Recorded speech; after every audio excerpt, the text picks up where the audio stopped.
Okay, Chapter 4, the General Journal and the General Ledger.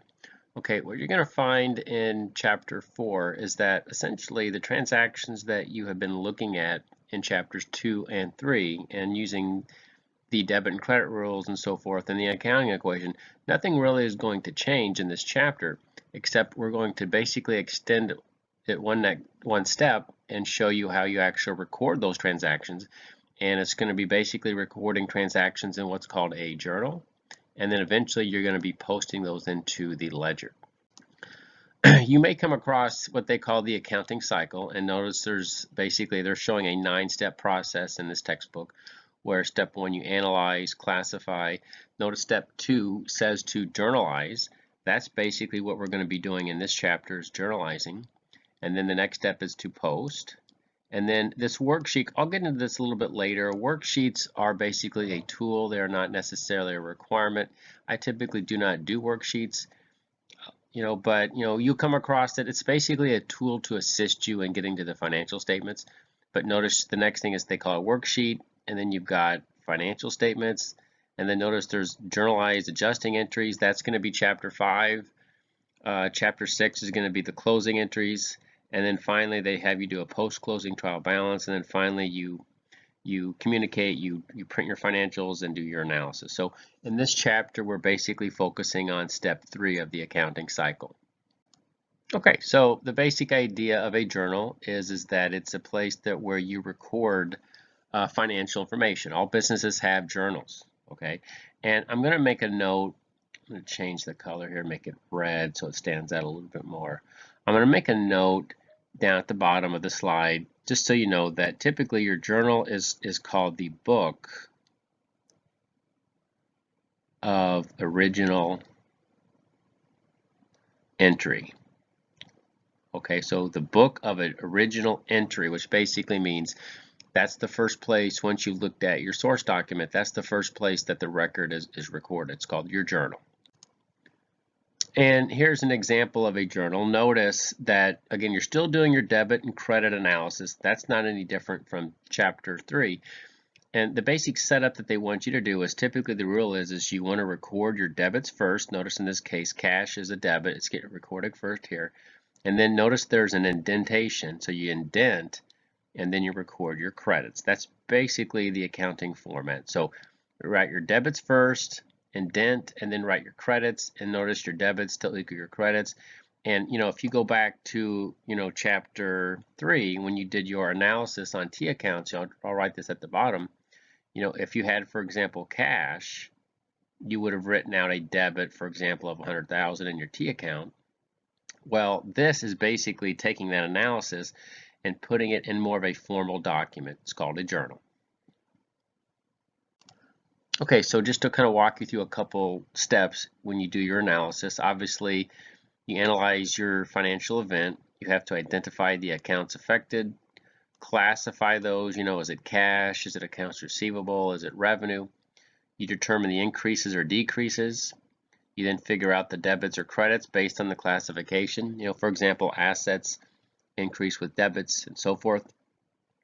Then, of course, you can make it, this is kind of like optional, the T account, but I think it's a good idea to use the T account to do your analysis. And then basically at that point, you're ready to record it in the general journal. So going back to, you've seen this before, you had, in this case, it looks like it says Wells took $100,000 out of their personal savings and made an investment to start a new business. So notice we've got the event, we've got cash being affected, that's one account. Capital is another account. Cash is an asset, so you're going to debit cash for $100,000, and the credit to offset that's going to go to capital, and so you'd credit it. And notice how the format here, you debit and then you indent over here and you write your credits. That's where they indent. And then notice you've got a debit column and a credit column in the title. And then some other characteristics. There's always going to be a date associated with the journal, so that for the audit purposes and work paper purposes. Typically there'll be page numbers. We'll get into this post reference column a little bit later, but basically it establishes a link so you can trace where the transaction came from and also where it's going. Just going to walk you through a few of these slides just to showing you the examples of how you write out your journal entry. So in this case, there is a cash purchase of equipment for $5,000. Two asset accounts are affected. We're going to put one into equipment and the other one is cash. Because equipment's going to be increasing, you're going to debit equipment for $5,000. And because you're paying it with cash, it's an asset that's going to be decreasing, so cash is going to be credited for $5,000. Pretty much the same example as the previous slide, except on this one you're buying it on credit, which basically means you haven't paid for it yet, but you can still take physical possession of it. So in this case, you are going to debit the equipment for $6,000, and notice you credit accounts payable for $6,000 because that is your liability account that's increasing. And of course, your debits equal your credits. And just since I've got this one up here, you'll notice that in a lot of these, they like to put kind of like a summary description of the transaction underneath the actual journal entry, just so you know if you ever get to an exam and I'm having you do journal entries and recording, journalizing your transactions, I typically am not going to ask you to write it out. I typically would just want the debit and the credit. Okay, here's another example of doing an analysis and then recording in a journal. You bought some supplies, looks like it's for $1,500. So you've got supplies, which is an asset, a check, which is considered cash, that's another asset. And so one asset's going to be increasing, that's supplies, and the other asset's going to be decreasing, which is cash. It's going to go down. So for supplies, you're going to debit supplies for $1,500, and then you're going to credit cash for $1,500. Here's an example of paying a creditor. Looks like we owed $2,500. It's a payment on an invoice, check number 1003. So liabilities are going to go down, and so is cash. So the way you decrease your debt is you're going to debit accounts payable for $2,500, and obviously to reduce cash, which is another, which is your asset, gets credited for $2,500. Here is a prepayment of rent example where they paid the rent in advance. So anytime you have a prepayment, you're going to put this into what's an account called prepaid rent. That's an asset. And because we cut a check, that's cash. So in this case, we have two assets. One's called prepaid rent, and the other one's called cash. So because the prepaid rent is increasing, that's going to be debited. And because cash is decreasing, that's going to be credited. Here's an example of performing services for cash. So just, the buzzwords here is C, perform services. That's going to be a revenue account. And $36,000 they actually tell you is cash. Okay. So in this case, cash is increasing. That's an asset. Okay. So we're going to debit the cash for $36,000. And they like to use fees income for their revenue account. Revenue is good enough for me, but fees income, if you ever see that, that's the revenue account is increasing. That's going to be credited for $36,000. Here's basically the same type of example as the previous slide, except that the performance of the service is not for cash, it's on account, which basically means that the customer owes us money. The fact that we perform services means that we've actually earned the revenue. So since we don't have the cash, the asset account we put it into is accounts receivable, which gets debited for $11,000. And again, here's fees income, which is the revenue account, gets credited for $11,000. Here's another example of you got some cash from the credit clients. So this basically is we've already earned the revenue. We're just now collecting the cash that is due to the business. So we're going to increase cash. That's an asset. And the credit's going to be from accounts receivable. So that's going to be decreasing. So again, we have two different asset accounts affected. Cash increase, so we're going to debit cash for $6,000 and your credit accounts receivable for $6,000. And I'm just going to make a note on this one. This is a commonly missed type of transaction because the student might see, oh, we received some cash from a client. But the key here is there's nothing in here that says you performed a service. So the fact is that you've already performed it. And what a lot of people like to do is debit cash and credit like fees income instead of this amount.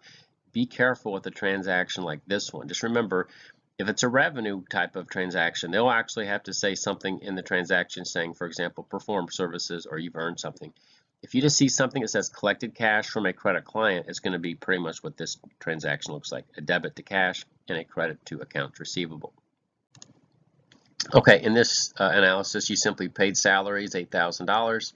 So salaries expense, it's an expense account, is increasing, so you're going to debit the expense account for 8,000 and you credit cash because you're paying it, you're reducing cash, so you're going to credit cash for 8,000.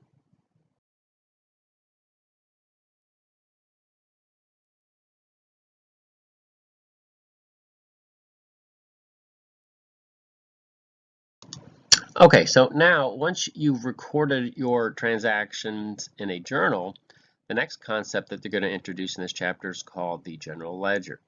Now, in a moment, you're going to see some slides of some different examples of what a ledger looks like, and also your textbook's going to show you the same type of example.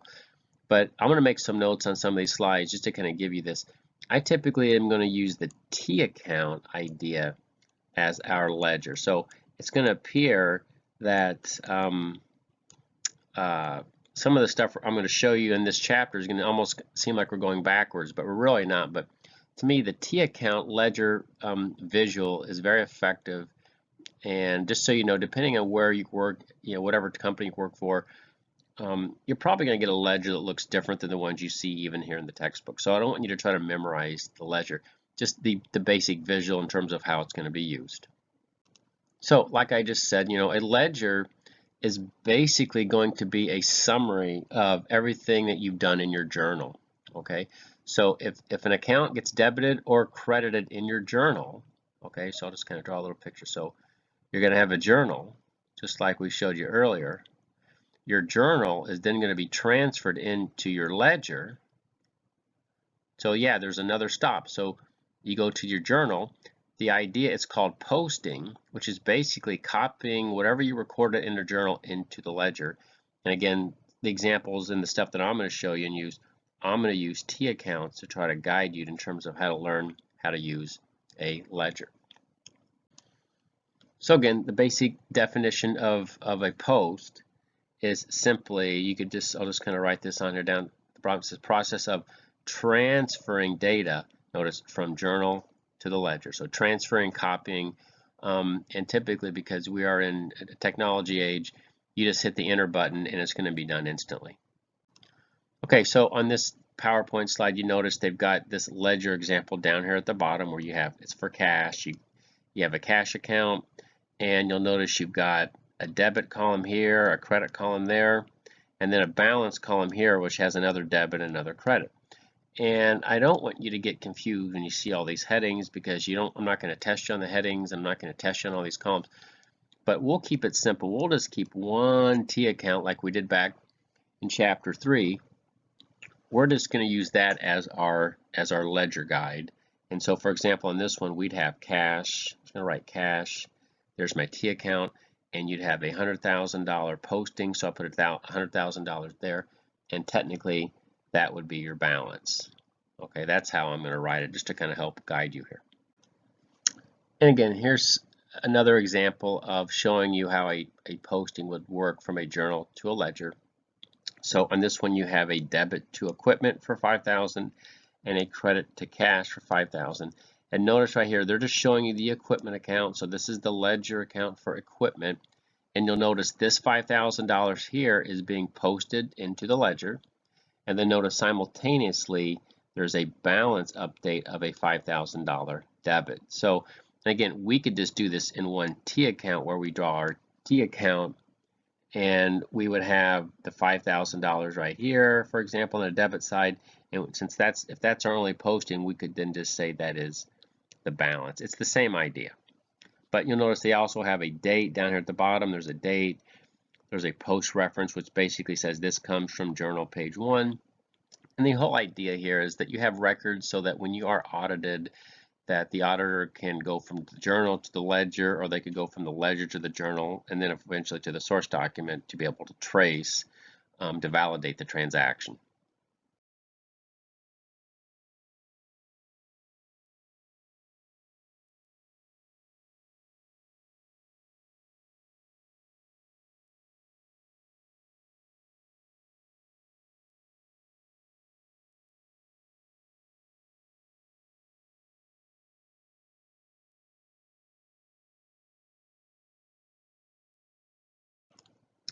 The final thing I'm just going to mention on this slide is they do talk about the concept of ledger errors. Remember, you could always make a mistake in a journal, and once it is posted and it gets into the ledger and it is a mistake, and eventually you find, hopefully you find it and you fix it, you'll have to make what they call a correcting entry. So the idea is sometimes if you make it and you don't catch it before you post it, then you're going to have to actually go in the ledger and do what they call a correcting journal entry just to fix the ledger.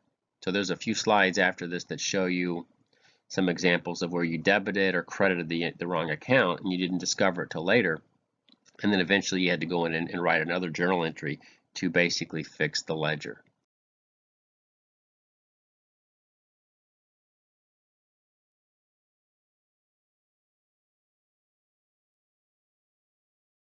So I don't want you to get too caught up into this, but they do kind of give you the format. Obviously, if you catch any mistake before you've actually posted it, what you're going to basically do is you're going to fix the journal and then you're going to post it. There's nothing else to do. So when they do this draw the line through it, they're just trying to give you a heads up on how to fix it. You're just going to change the account code or whatever. But the key is if you can catch it before it's posted, then you don't have to fix anything in the ledger because your ledger is going to be correct. The problem of it actually is, is you correct it after you posted it, meaning something is in the ledger. Now you have to go in there and fix it. There's where the headaches start.